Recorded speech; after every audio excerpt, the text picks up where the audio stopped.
evening. My name is Randy Kluver. It is my privilege to serve as the Associate Provost and Dean of the School of Global Studies. Randy, No, this is just for the video. Okay. So I'll speak louder. Sorry. We are delighted to have you here tonight. This speaker is long anticipated. He was supposed to be here with us last fall. The U.S. State Department did not agree and decided he should come this spring instead, and so he's here now. But this is part of a series of events that we do several times a semester called the Global Briefing Series. And the purpose of the Global Briefing Series is to bring speakers who can help to OSU community, our students, our faculty, our staff, and the Stillwater community to better understand some of the most pressing global issues facing our world today. And so we do a number of these each semester. If this is your first time to come, welcome. And if you would like to hear more about it, please get in touch with one of the staff at the end, and we'll make sure that you hear about future events. But I do want to turn now to our speaker this evening. Victor Ochen grew up in Uganda, and for the first 21 years of his life was in a camp for internally displaced persons because of the conflict in that nation. Those early days, maybe he'll talk a little bit about that, those early days really shaped who he became. And he dedicated his life to bringing opportunities and to create peace in his native Africa.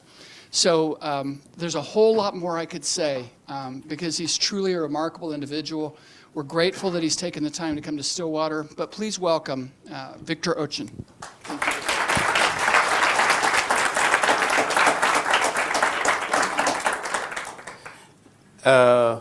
Thank you so much, Dr. Kluver, and I hope everybody else is doing well.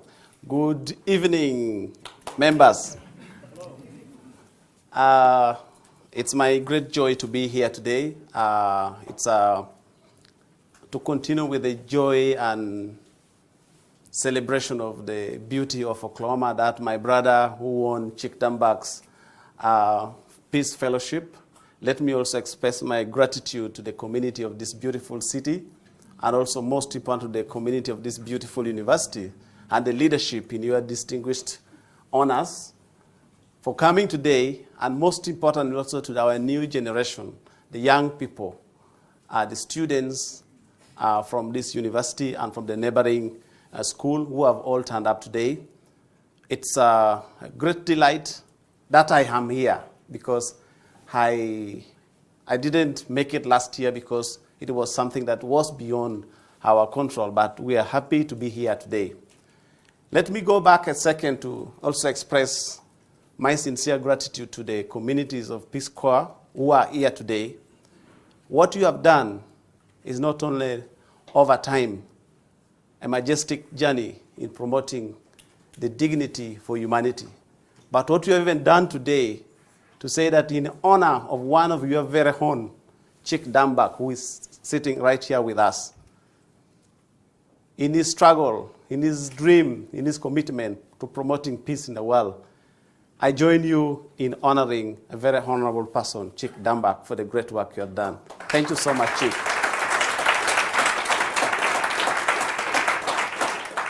I picked that also to congratulate Oklahoma State University for producing the most remarkable students that would become the global icon for peace. He has done a great job, and it is a message to the new generation that this school did it before.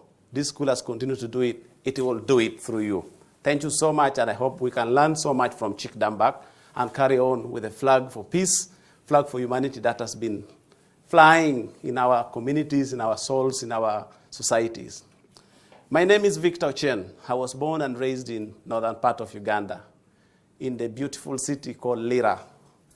Lira in northern Uganda is not only beautiful because of the nature, the vegetation, but also it's beautiful because of the heart, the culture that people in that society harbors from the time we came into existence. It is a society like many other societies where children are born anticipating, dreaming to become doctors, to become pilots, to become teachers in their journey for life. It is also a society where parents raise their children knowing that they would guide them through the terrains of survival, the terrains of life, to become leading contributors in the society. But also, it's a society like many others that dreams can be cut short, like my dreams was cut short as a child. I was born in a community that was peaceful, a community that was dreaming, a community that was bright and shining. But the dreams, the beauty, and all that was cut short by conflict, instability that went on in this community for far too long. Whereas it was a journey as a child, in my own opinion, I also dreamt of becoming any other person I could be, maybe a leader, maybe a president. Little did I know that all my dreams were going to be summarized in a journey that would be extremely difficult. Being here today makes me celebrate one thing in life, that we are all born in our own unique ways, but also the hardship of life, the opportunities in life can make us or break us. Having been born in this community, I grew up in a society that knew nothing other than war. I spent the first 21 years of my life in active violent conflict. And I saw it all. You talk about conflict, you talked about war, you talk about suffering, you talk about poverty, you talk about movement, displacement, bombardment, abduction, captivity.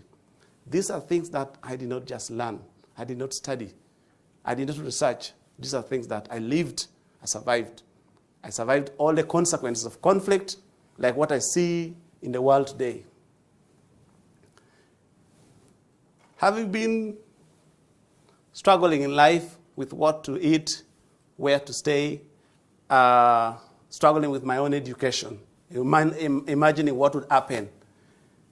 One thing that I saw that shaped my thinking, raised my level of fear, was the fear that my parents, whom I totally relied upon then, would be taken away from me. I think it was the same fear that my parents shared, that as their child, I would be taken away from them. This is the fear that we, the children of northern Uganda, had then. This is the feeling that parents of northern Uganda had them, that their children they beloved so much, so dearly, would be taken away from them. But then, growing up in this, amidst the hardship, it was at that critical moment when I saw my age mates. I know they are 13 years old here, or at least you've been 13 years old somewhere along the time in your journey, in your growth. I was 13 years old at a point when war was on its peak. Children were being abducted as young as 8, 7, 9, 10, being taken away from their parents to be trained to become child soldiers. I come from this society where over 66,000 children were abducted and they were recruited as child soldiers. And it's a society that, to date, we don't have accountability. We can't account for about 35,000 children 20 years down the road. So war became too close to me. We didn't have food. We were not eating enough food. I survived on one meal a day for over 7 years. And you can imagine, I would spend sometimes the whole year without eating meat because there was nothing to eat. You know? But the beauty of it was I saw the struggle, how my parents would struggle, laboring to get for us food to eat. But also, I saw in their struggle, the pain that my mom would sometimes cook food and pretend that she has eaten, yet she will have not eaten. She would forego food meal so that our little brother would have at least 2 meals a day, in as much as we at our age would have 1 meal a day. This is the struggle that my parents did. This is the struggle that many other parents were doing. But of course, at the most critical time, year in, year out, 360 degrees, looking in and out, there was nowhere to run, there was nothing else to expect. Schools were burnt down, teachers were being killed because everybody wanted to force the children to become engaged into militarism, become child soldiers. So the best way was to destroy the schools, to destroy education, to kill the teachers, to abduct the teachers. So I saw my age mates, out of despair, out of frustration and out of anger, volunteered to go and join to become child soldiers. Some of them were being abducted by the rebels of the Lord Resistance Army to become child soldiers.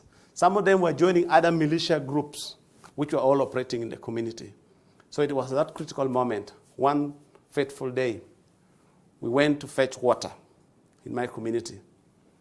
And as we were going to fetch water, along the way, because there were always attacks, there were always landmines, and with a group of about 4 or 5 of us, and 2 people right in front of, as we were walking, they were blown out by the landmine.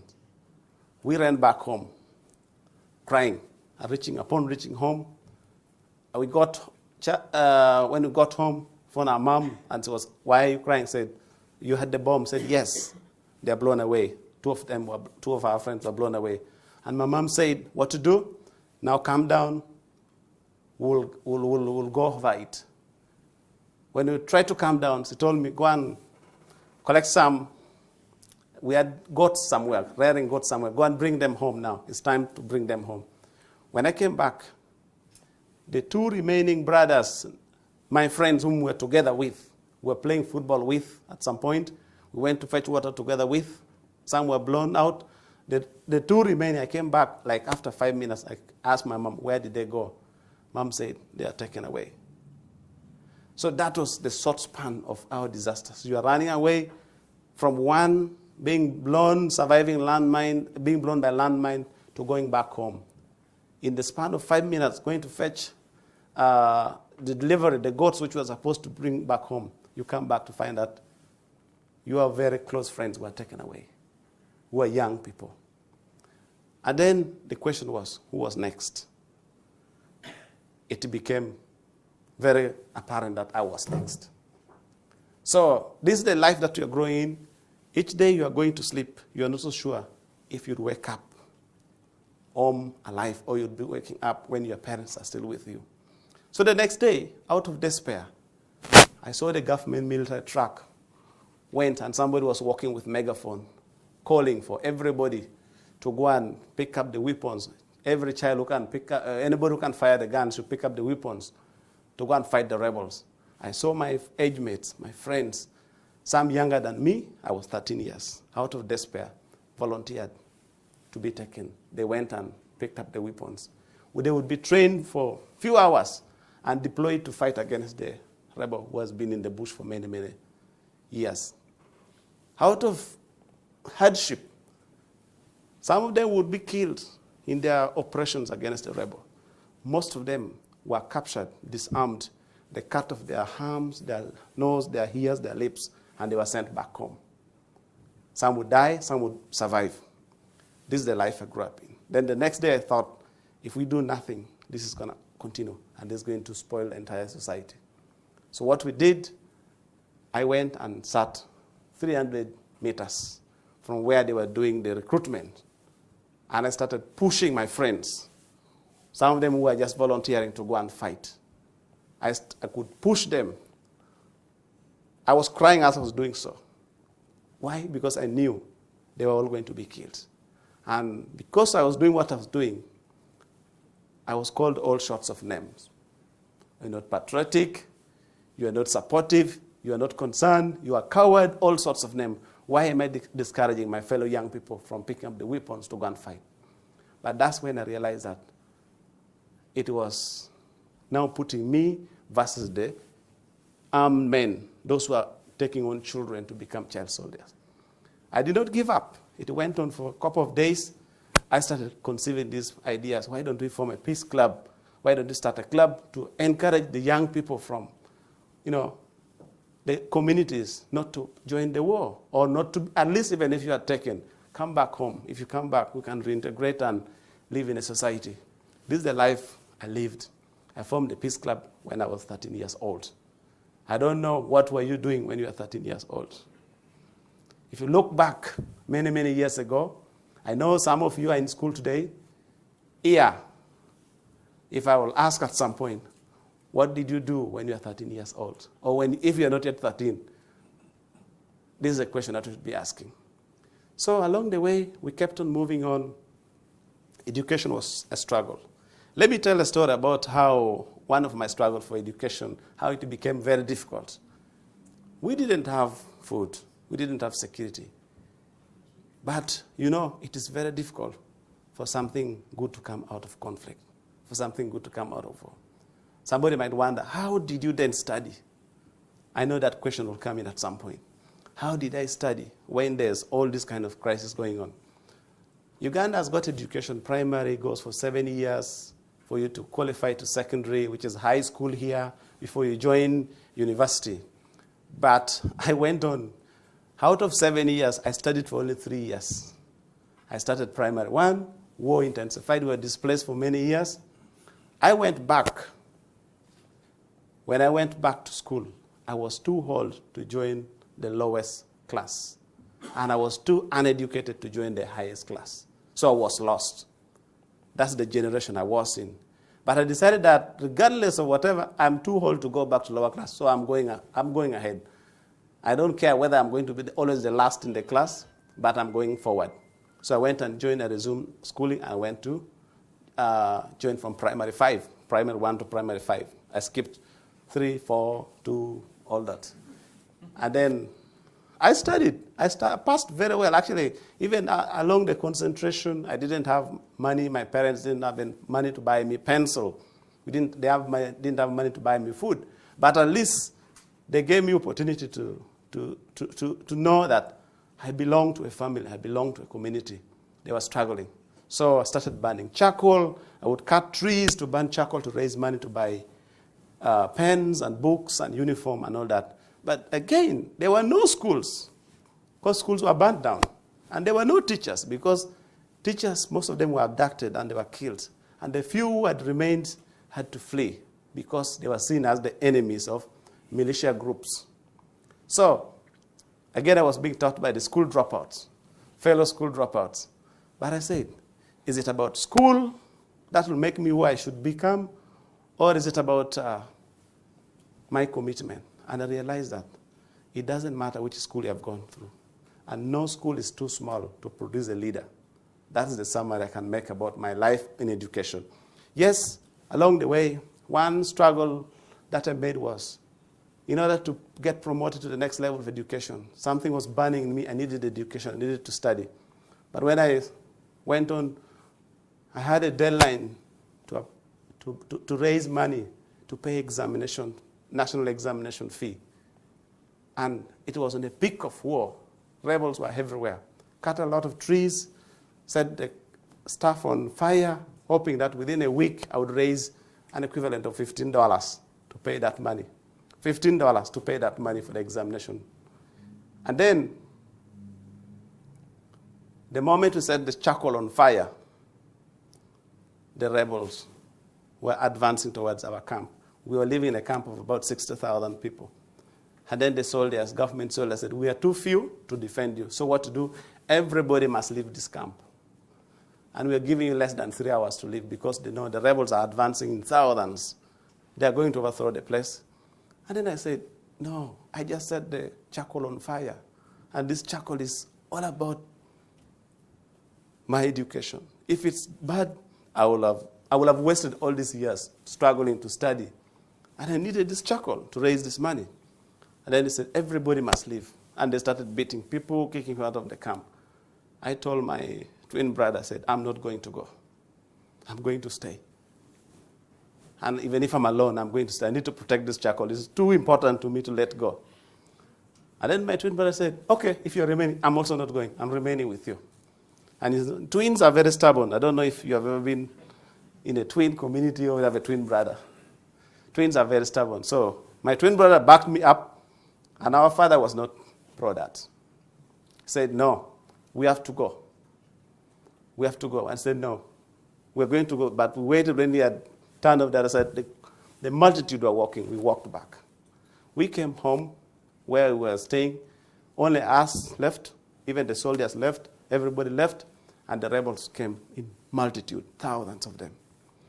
The moment they reached the camp, which was half a square kilometer, they saw our charcoal, and that was the source of fire they were looking for to cook. So they came and opened up our charcoal.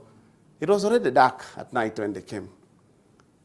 We were standing like slightly above 100 meters away from them.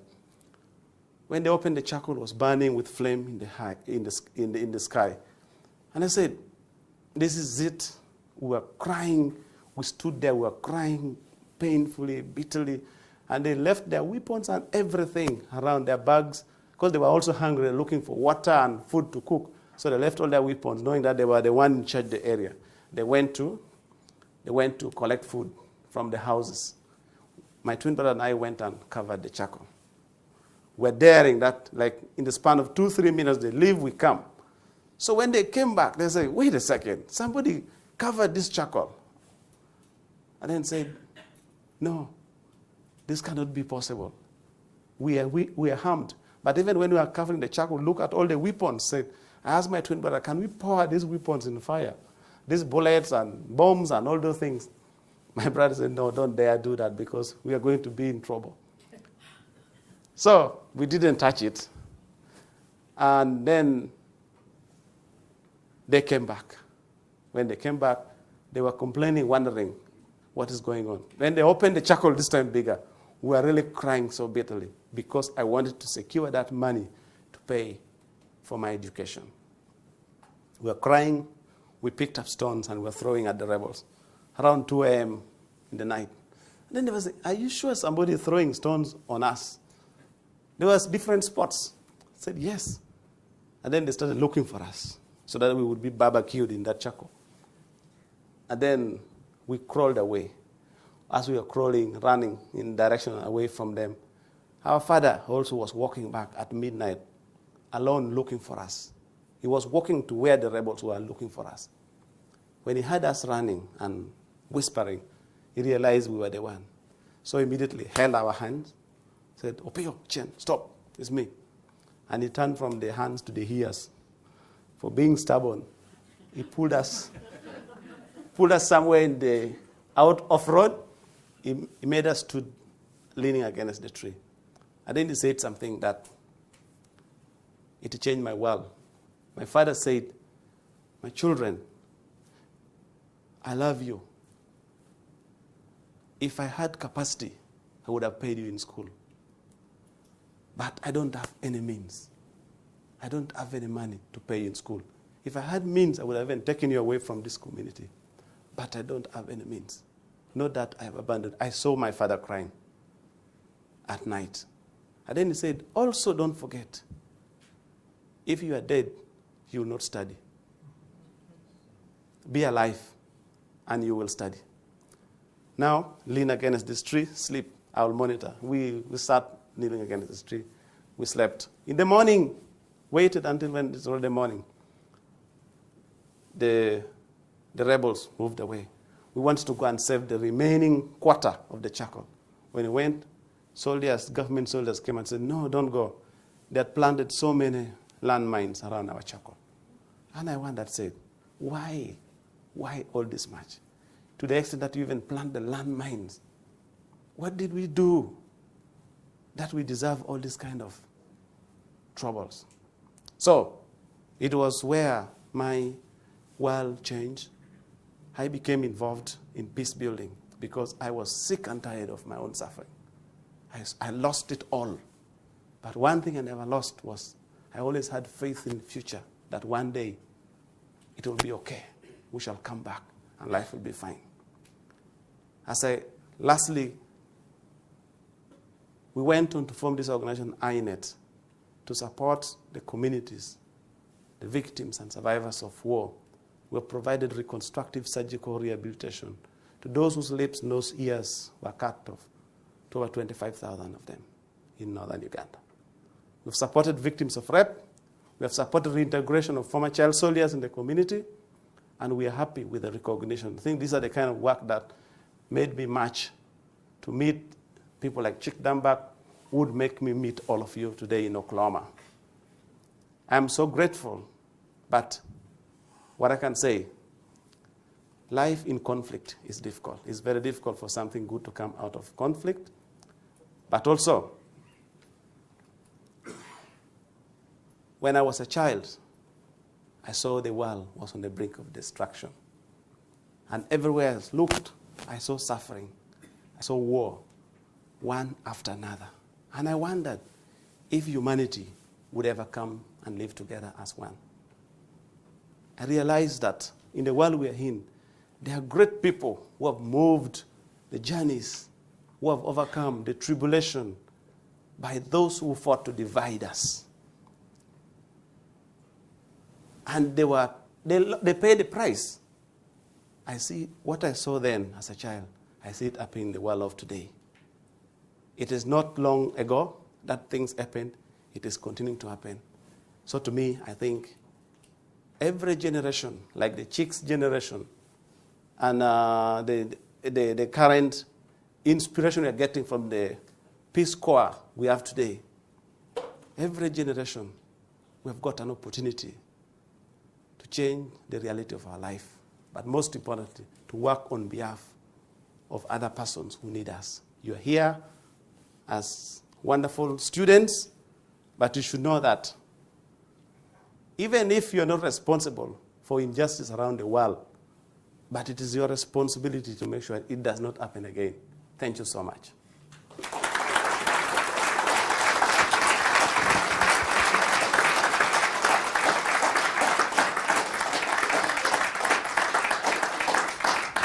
Thank you so much, Victor. We're very moved by that story. If you could take just a second and talk about the African Youth Initiative that you founded, yeah, and talk about the work. You talked about the reconstruction, but what are the areas of work in which the AYEI is involved? Yeah, thank you, Dr. Clover. The African Youth Initiative Network, INET, we started in 2005 on the peak when war was high and there was no direction. And he wanted to bring on these young people who were abducted. They wanted to come back home. Some of them escaped, but they couldn't come back home because during their abduction, they were made to kill their own people. They were made to destroy their community members, so they didn't have how to come back. So they needed a channel to bring them back. So what we did, we formed this initiative to mobilize young people and communities to promote peace in a society. So, but we realized that peace means nothing to the life that is shattered with physical and emotional pain. Justice means nothing if it does not address the question of healing. So we realize that for us to make peace and justice a reality, we need to work towards healing the physical and emotional wound in order to heal the historical wounds, in order to set the pace for the future. So this is what we thought peace was about. So we went on to say, let us provide, in addition to promoting reconciliation, let us first heal the war wounds. We have to heal the war emotional wounds. And then we have been involved in this. That's why I say that we have treated and provided reconstructive surgeries to over 25,000 people. We have also been involved in leadership and community reconciliation. Because we do physical healing, then dialogue on mediation and peace building makes sense. Unless it answers victims' question, all efforts for peace, justice, and human rights is irrelevant. As long as it is divorced from victim question. And then we have been involved in this case. Our work became a motivation to us because we saw, if you went to my organization right now, the type of people we work with. We have empowered the victims of war.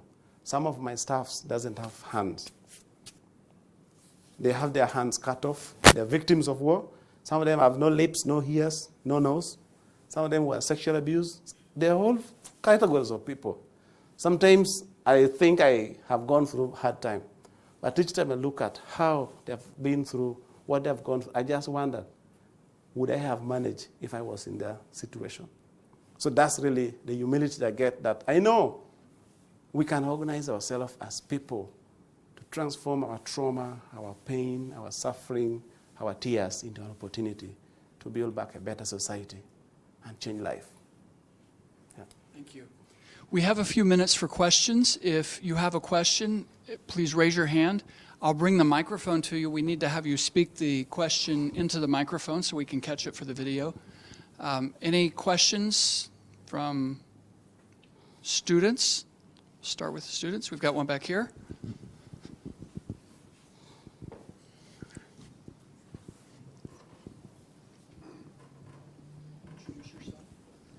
My name is Yamri Aideli. That's not the speaker. It's My name's Yamadi Ideli. What would you say has kept the African Youth Initiative Network like continuously like successful throughout the years that it's been in progress? Okay. Did you hear? Yeah, that what would I say has kept us successful? Yeah, the initiative was founded from the point of urgency for life-saving response. I think one thing that kept us successful and ongoing is we are grounded, we are grassroots. And then we are not just in our nation's capital. We are in the community where the people are, the target audience are. And then the second thing is we also, we believe it's not about us taking healing to the people. It's about empowering the locals to be leaders and actors in bringing about transformations among themselves. So our program is community transformative, it's community-centered, and we know it's like planting seeds. When we want to build peace in our society, we plant seeds and, irrigate it, and protect the germinating seeds from the, from the wildfires of hatred and of injustice, of poverty, and all those things. And they grow many. As young as they are, the seeds of peace germinate one at a time. But as they grow, sooner or later, if you protect them against the wildfires of hatred, intolerance, and injustice, they will become trees of peacemakers, And when you do that better even, you protect the trees of peacemakers against the damages of humanity and, all these kind of behaviors, inequality, exclusionary lifestyle, then we have opportunity to raise the forest of peacemakers.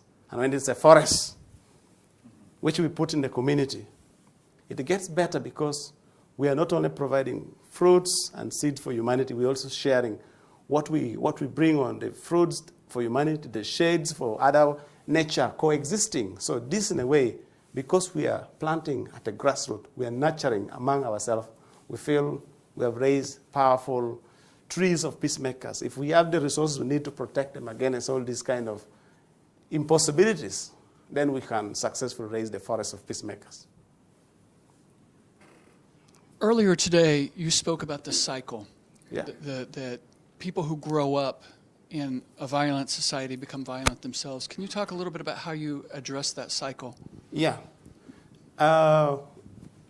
In every society, like for instance in our society, children are born to the families of war survivors. They have witnessed the brutality their parents endured, societies endured, and children are born and told, when they're growing like this, they ask, what is it? Why is that you're suffering? I have my twin girls, my lovely twin girls. If they ask you, why is that somebody would come and take your father away from you? I don't get it.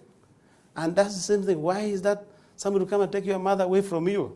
So the feeling, the pain of a child growing knowing that my parents would be taken away from me is as painful as the feeling that the parents know that my lovely children would be taken away from me. There's nothing more dear than your children. There's nothing more important. So the cycles of violence has always been sustained by the generational transfer of trauma and pain and hatred. If parents had not helped, there's a risk of them telling their children that you're suffering because of that tribe. You're suffering because of that religion. You're suffering because of that ethnicity. Or because of that color.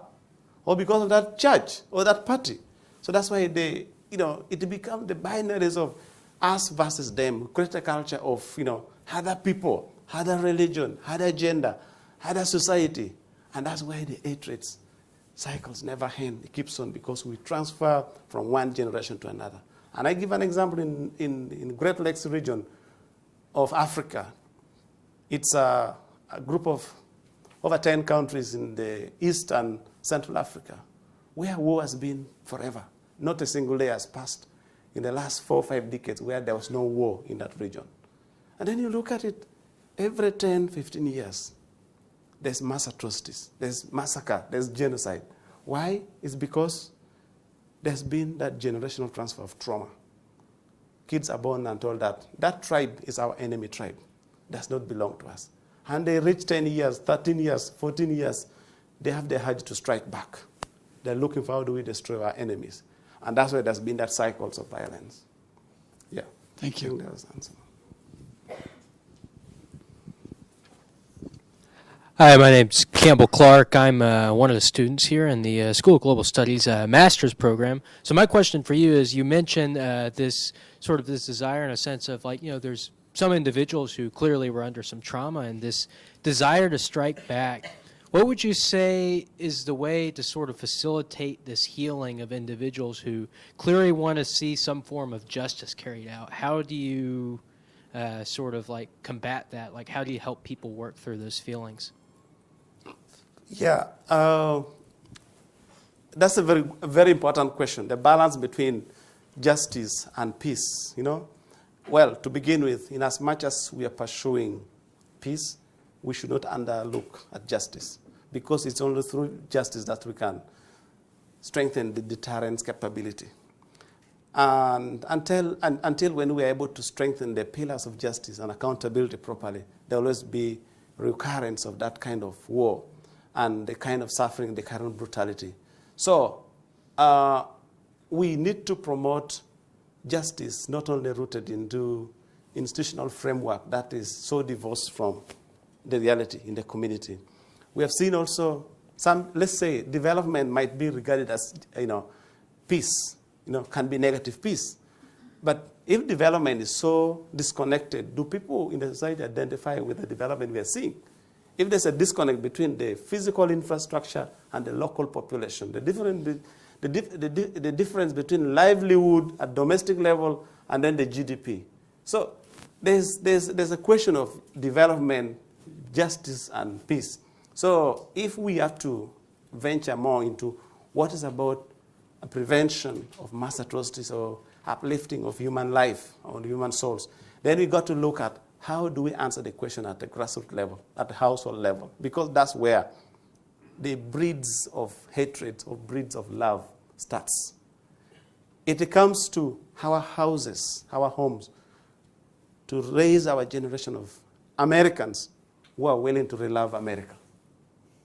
It comes down to the generation of our homes being raised the generation who are willing to relove fellow humanity.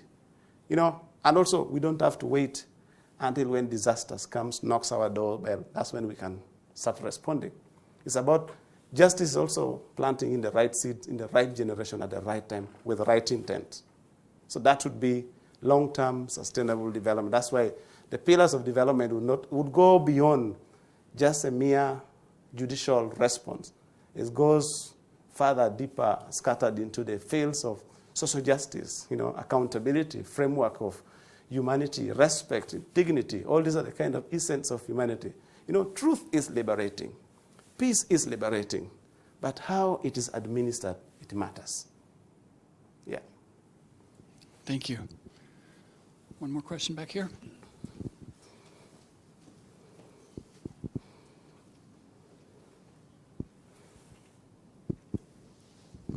Hi, my name is Thomas Deutscher, and I'm a senior visiting from Jenks High School. My question was, can you explain your path from being an adolescent in Uganda to now working for the U.S. government? Can you explain a little bit about how you got there? Working for the U.S. government? So you don't currently work for the U.S. government, right? That's a good appointment. Yeah, but it's good. I think his intention is to find out how is it possible that I made it from nothing to something, right? I would guess so, because working for U.S. government would be such a... would be good. So, but I think there's a moment in life when, let's agree to the fact that human life is just like, it's fragile, right? There's a moment in life that you are powerless.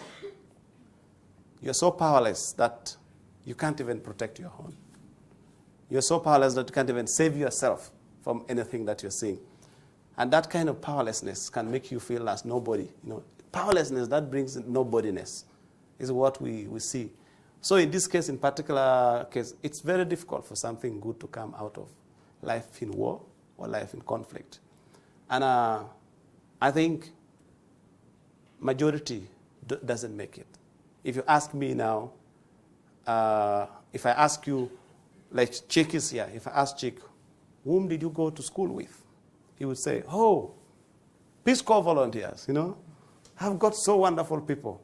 They are there, and you can tell how they maintain their generosity. That tells you that they have been together, they know where each other are. But if you ask me, what about your friend, who did you go to school with? Majority of them are dead. So it's very difficult for something good to come out of it. So how I made it, I feel like there was some, I don't know if it's supernatural conviction. Even now, the risk I took to even study. I told you the story, how I had to do everything risky to study. But now comes into, I have got to some level. Do I live where I've been? I walk away so that I'm totally off that line, or I stay within and I help the people. A lot of people ask me, you keep on going to America and coming back to Africa. What have you forgotten with in Africa? Why don't you stay in America where life is better? I said, really? If war or suffering or pain is the reason why people leave Africa, that's why I wanted to stay, and I want to stay home and change that. I'm not leaving Africa because of war. I'm not leaving Africa because of poverty. If my community, I can pick them to bring them to international community, like I brought it here today. I also bring from international community to my local community. So I feel I'm the bridge between, very powerful waters that is strong. It rises up and it can come down. So it may not be easy to make it from where you are. Sometimes people think that the best way to make it from where you are to another level is to leave that community. I'm not going anywhere. I'm staying home. I'm staying in Africa because I feel I'm so relevant in the continent. We are doing much better there, changing lives. And of course, with your support, we can do even way much better. Thank you, Victor. And you. There was a hand somewhere. Do we have one more? Okay.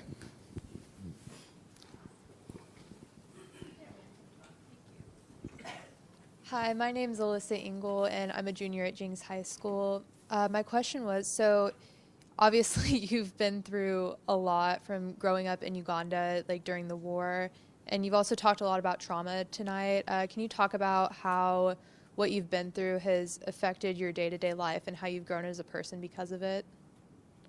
Oh, yeah. That's a good question, because a lot of people ask, you have done a lot of things, and not many people ask, how does it affect you directly, Yes, I know it is sometimes we have to show strength in so many ways.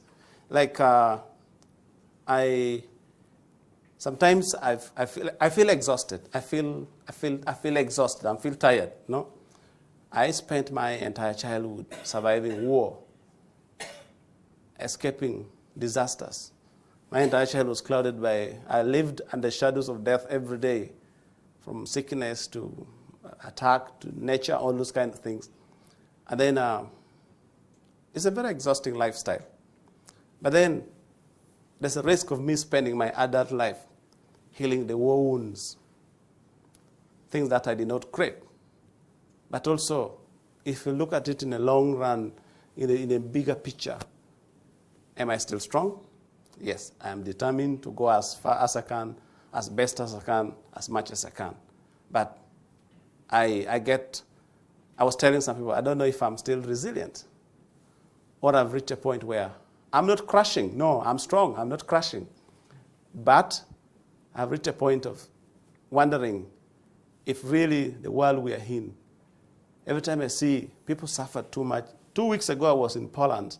I went to this Auschwitz. I always don't pronounce it well. Where in the former Nazi concentration and extermination camp, where 3 million people were killed. And you ask yourself, where was the world when all these things were happening? What happened? So what keeps me going on? Am I still relevant in my space? Yes, the answer is yes, I feel relevant in my space. Only when I find that I'm relevant, my response is irrelevant, that's when I will now say that maybe I've done my part. When war in Ukraine started, a year ago, few months after, 2 months after, we were contacted by a group of expert psychologists and psychiatrists who are working and supporting the communities of Ukrainian children affected by war and women affected by war. And then they said, we are experts, we are qualified PhDs, masters, but we have never been in actual frontline conflict. So we looked around. Unfortunately, these skills is only found in Africa. And when we looked around the continent, there are people who are doing this directly. Actually, US came strongly. So we want you to see how you can extend a hand. We were happy about it. Said, yeah, we're happy that you have reached out to us. Although we are very sad that they are reaching out because we wish it had not happened. Of course, we felt, but again, we contributed. An example of the kind of support we, based on our painful experience, difficult history, is this a family of two, a boy of 11 and 14 years, with parents. Father was Russian, mother Ukrainian. When war broke, father picked up the gun to fight on Russian side. The mother, in retaliation, picked up the gun to fight on the Ukrainian side. And then they left these two kids alone. Think about it. And then we asked the psychologists and psychiatrists who are trying, what do we do to support? Because these are the kind of people that we have supported in Uganda. When it went on for days, we even talked to these kids. We are being lost in translation because you have to say it in English, translate it in German, go through Russian, come back to Ukrainian. So all these kind of things. It was lost in translation. But when you ask these kids, what would you want? You want your parents to come back? They said, no, we don't want any of them to come back. I said, why? I said, because they abandoned us at the time when we needed them the most. And then we asked, what about if one of them came back? I said, no, not even one. Because if one comes back, we'll assume that he or she will have killed the other parent. And then I asked, what do you want to do now? Then said, we don't want to speak Ukrainian. We don't want to speak Russian anymore. We want to learn completely new language, German, English, or French. That's what we want to learn and speak. So I went back home at night. I looked at my beautiful little daughters. I said, what would happen? This could have been my own children. Look at that, the despair where the parents decide to just abandon their kids to go. Look at the dilemma where the kids are. And then also, these are the kind of thing that makes me feel like my work is painful, it's difficult, it's exhausting, it's draining, but it's relevant. It's very, very relevant. It's needed in the society today. I could have chosen to come and maybe get the scholarship to study PhD here, but I don't think I'm coming to spend 4 years in America. No, I can come briefly and go back, but I'm not going to come and spend there 4 years too, because I feel like there's more work needed there. We have girls who are raped, so we're also becoming so global. It's no longer about global North supporting the global South. It's about all of us together. Now we are happy that support is being sought from other global South towards here. But of course, it's your responsibility. We have girls who are raped by the men in uniform in Ukraine, and then they're all pregnant. They're asking, what do? We don't want to abort because we are religious. Our religion doesn't allow us to abort. But these kids were impregnated by military rapists. They are our enemies. And then you ask them, so if you don't want to abort, so what do you want? Say, no, we don't even want the kids in our stomach. Say, okay, you don't want to abort because of your religion, and you don't want the children in your tummy because they are fathered by the enemy tribes. What do you want to do? And then they say, we want to commit suicide. This is happening. This is what we are dealing with right now. So young people of America, of many other places, do not wait for the conflict, for war, to ring your doorbell before you start waking up for peace. Stand up for peace when it is still peaceful. You need to promote peace more when it is peaceful so that it is not too late to start talking about peace when it's not possible. So that's what we do, and I think this is what we should be feeling. It's very relevant for all of us to want to be actors and preachers and practitioners in peace building. And that's why I'm so proud of Dunback Fellowship and Oklahoma State University for the wonderful choice of saying, we have got so many engineers in the world. Let us get some engineers who are going to engineer peace and bring peace in this world. Thank you. Thank you so much.